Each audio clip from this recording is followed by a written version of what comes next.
MA भूगोल के जलवायु विज्ञान पेपर के अंतर्गत आज हम तापमान के लंबवत वितरण प्रारूप तथा इसके कारकों की चर्चा करेंगे।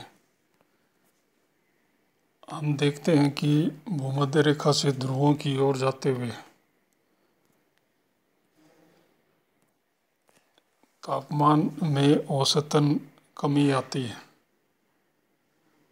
कुछ ऐसा ही प्रारूप ऊंचाई के साथ भी दिखाई पड़ता है।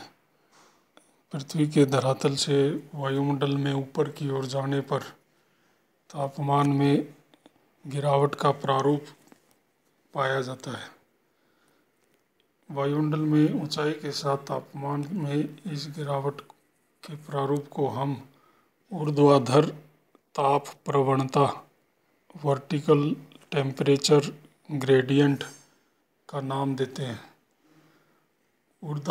यह ऊर्ध्वाधर ताप प्रवणता आंशिक रूप से ऊर्जा के स्थानांतरण तथा आंशिक रूप से वायुमंडल में लंबवत गति के कारण उत्पन्न होती है। ऊर्जा के स्थानांतरण में देखें तो संघनन की गुप्त ऊष्मा, अगर कोई वायु धरातल से ऊपर उठती है तो ठंडी होकर संघनित होती है और संघनित होने से उसकी गर्मी बाहर निकलती है। तो ये एक कारक है। वायुमंडल के ऊपरी भाग में जितनी नमी वाली वायु पहुंचेगी उतना वहाँ तापमान संघनन के बाद बढ़ जाएगा।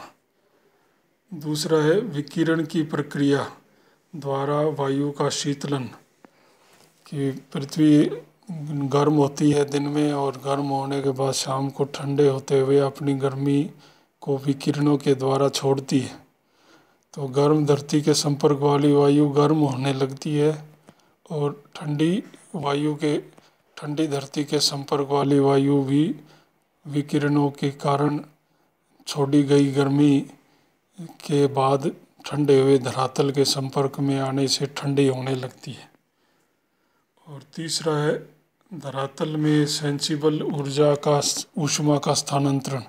सेंसिबल ऊष्मा मतलब जो प्रत्यक्षतः जो ऊष्मा का हम हीट का बात करते हैं वो वायु के द्वारा उसका स्थानांतरण होता रहता है। तो नीचे से ऊपर, ऊपर से नीचे भी वायु की तापमान जो होता है, वायु का तापमान अंतर्निहित रूप में उसका प्रभाव ऊपरी या निचले वायुमंडल पर वायु के तापमान की दशा के अनुसार पड़ता रहता है। दूसरा है ऊर्ध्वाधर गति का सीधा संबंध वायुदाब के तंत्र से भी होता है। उच्च वायुदाब के तंत्र जहाँ उतरती हुई वायु धाराओं को उत्पन्न करते हैं, जहाँ पे उच्च वायुदाब पाया जाएगा वहाँ वायु नीचे उतरती है, जिससे वायु की लंबी चौड़ी एरिया परत में ऊष्मन होता है। वायु नीचे उतरती वायु संपीड़ित होकर गर्म होने लगती है। जबकि निम्न वायुदाब के क्षेत्र में वायु ऊपर उठती है और ऊपर उठती है तो वायु ऊपर उठने से उस पर दबाव मुक्ति के कारण शीतलन होता है, जिससे ऊर्ध्वाधर ताप प्रवणता में वृद्धि होती है। ऊपर शीतलन होगा और धरातल पर गर्मी होगी तो ऊर्ध्वाधर ताप प्रवणता यानी कि धरातल से ऊपर ऊंचाई के साथ तापमान में बदलाव की दर में बढ़ोतरी वृद्धि हो जाएगी। इसका एक अतिरिक्त कारक नमी भी है। नमी का जिक्र बाद वाले बिंदुओं में टॉपिक्स में किया जाएगा। अब एक शब्द आता है ह्रास दरें। ह्रास दर यानी कि लैप्स रेट। ह्रास माने कम होना। ऊंचाई के साथ तापमान में जो कमी का प्रारूप पाया जाता है उसे हम ह्रास दर बोलते हैं। तो ऊर्ध्वाधर ताप ह्रास दर, सामान्य ताप ह्रास दर, नॉर्मल लैप्स रेट की हम बात करते हैं। तापमान में ऊंचाई के साथ गिरावट की दर को ह्रास दर या लैप्स रेट कहा जाता है। यह ह्रास दर स्थिर न होकर ऊंचाई के साथ और मौसम के अनुसार बदलती रहती है।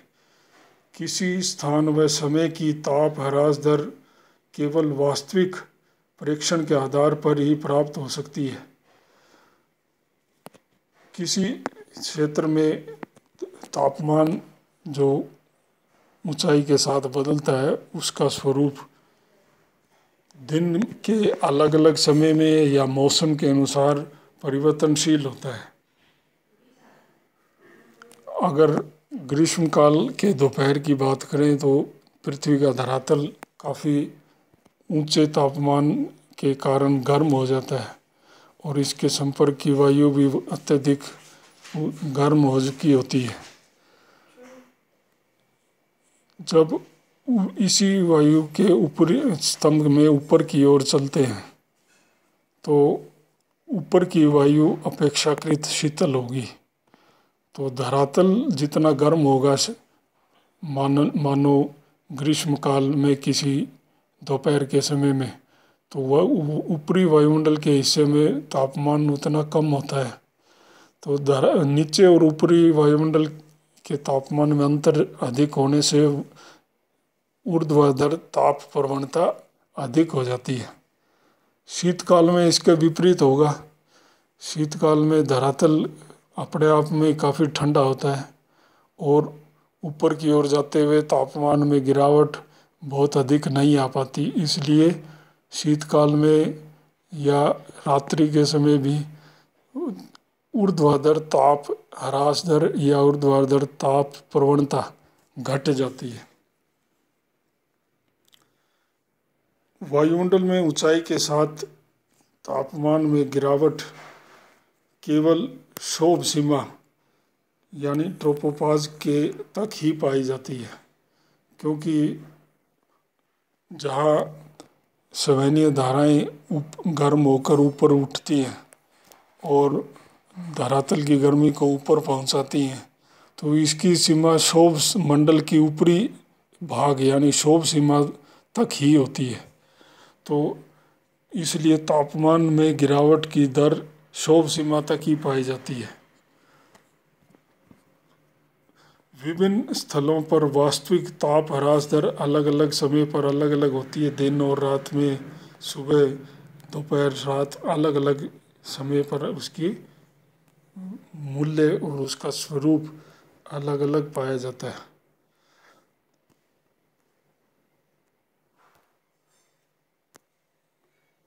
सौरमंडल की निचली परत तापमान घटता है, वो वायुमंडल की जो निचली परत है उसमें ऊंचाई के साथ तापमान में कमी आती है। यह प्रारूप दिखाता है कि वायुमंडल में जो हीटिंग है, ऊष्मन है, वो पृथ्वी के धरातल से शुरू होती है। यानी कि सूर्य की गर्मी को पहले पृथ्वी का धरातल ग्रहण करता है, फिर विकिरणों के द्वारा उस गर्मी को छोड़ता है, तो वायुमंडल की परतें उस गर्मी को ग्रहण करती हैं, गर्म उसका ऊष्मन होता है। तो पहले वायुमंडल की निचली परतें गर्म होगी, फिर ऊपर उससे ऊपर की परत में गर्मी पहुंचेगी, क्योंकि गर्मी का स्रोत अप्रत्यक्षतः पृथ्वी का धरातल हो जाता है। इस वायुमंडल की निचली परतों के अधिक गर्म होने, ऊपरी परत के कम गर्म होने का एक सहायक कारक यह भी है कि वायुमंडल की निचली परतें अधिक घनत्व वाली होती है। निम्न वायु जो है वो अधिक घनत्व की होती है, क्योंकि उसमें धूल, धुआं, जल वाष्प इत्यादि होने से उसका घनत्व ज़्यादा पाया जाता है। तो अधिक घनत्व की वायु नीचे होने से जल वाष्प, कार्बन डाइऑक्साइड वगैरह भी नीचे अधिक मात्रा में होने से वो ज़्यादा गर्मी को धारण कर पाती है। पृथ्वी द्वारा छोड़ी गई पार्थिव विकिरणों को ग्रहण करने की उनकी क्षमता अधिक होती है।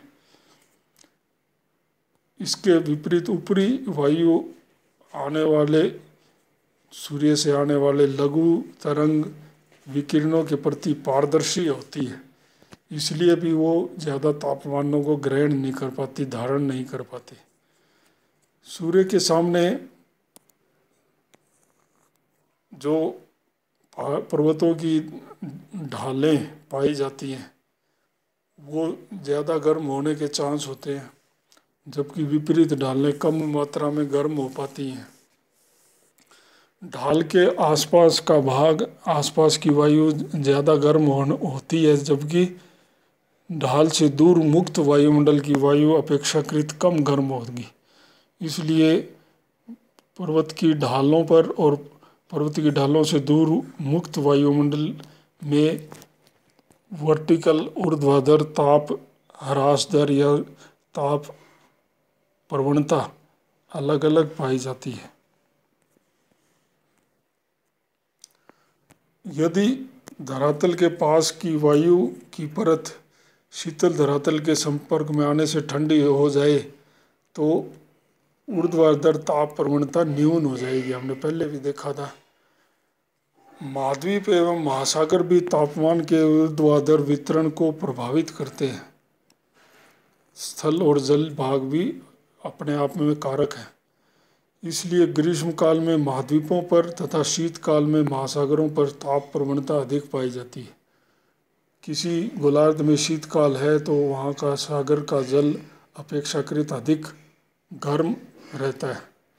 तो महाद्वीप और महासागर, शीतकालीन महासागर और ग्रीष्मकालीन महाद्वीप पर ताप ऊर्ध्वाधर ताप प्रवणता अधिक पाए जाने के चांस होते हैं।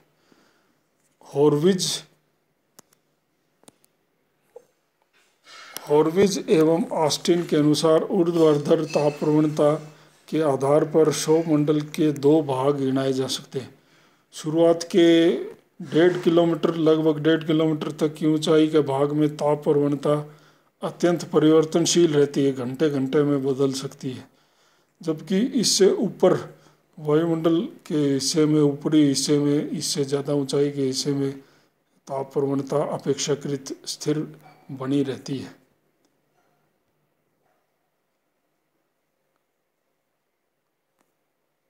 ऊर्ध्वाधर ताप वितरण की कुछ विशेषताओं को फिर से याद किया जा सकता है।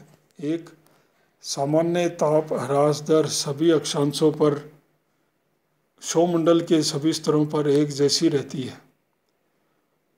दूसरा, क्योंकि ये तो औसत है, अलग अलग मौसम का, अलग अलग अक्षांशों का मौसम, वो ताप ह्रास दर का औसत स्थिति होती है। इसलिए सामान्य ताप ह्रास दर जो कि करीब 6.5 डिग्री सेंटीग्रेड प्रति किलोमीटर ऊंचाई, 1 किलोमीटर ऊंचाई पर जाने पर 6.5 साढ़े 6 डिग्री सेंटीग्रेड तापमान गिरता है। इसे ही सामान्य ताप ह्रास दर या नॉर्मल लैप्स रेट कहा जाता है। सौरमंडल की ऊपरी सीमा पर सामान्य ताप ह्रास दर अचानक शून्य हो जाती है। ऊर्ध्वाधर ताप प्रवणता को हम सामान्य ताप ह्रास दर के रूप में व्यक्त करते हैं, जिसका मान कितना है, 6.5 डिग्री सेंटीग्रेड प्रति किलोमीटर। सौरमंडल की ऊपरी सीमा पर जाते जाते सामान्य ताप ह्रास दर शून्य हो जाती है, क्योंकि ऊंचाई के साथ तापमान में बदलाव की जो दर है वो बंद हो जाती है, वो परिवर्तनशीलता खत्म हो जाती है। हमने पहले भी देखा था। अगर सौरमंडल की बात करें, समता मंडल की, जो सौरमंडल से बाहर है, उसके निचले हिस्से में सभी ऊंचाइयों पर तापमान ह्रास दर समान रहता है तथा इसमें नगण्य परिवर्तन पाया जाता है। समतामंडल के निचले हिस्से में सभी ऊंचाइयों में तापमान में जो गिरावट है ऊंचाई के साथ, वो समान रहता है, उसमें परिवर्तन नाम मात्र का ही होता है। लेकिन एक ही ऊंचाई पर, समतामंडल पर एक ही ऊंचाई पर भूमध्य रेखा से ध्रुवों की ओर जाएं तो तापमान जो है, तापमान ह्रास जो दर है वो बदल जाता है, क्योंकि भूमध्य रेखा पर ऊंचाई अधिक होती है और ध्रुवों पर कम होती है। तो समतामंडल में भी भूमध्य रेखा पर ताप ह्रास दर अधिक पाई जाएगी और ध्रुवों की ओर ताप ह्रास दर घटती हुई दिखाई पड़ेगी।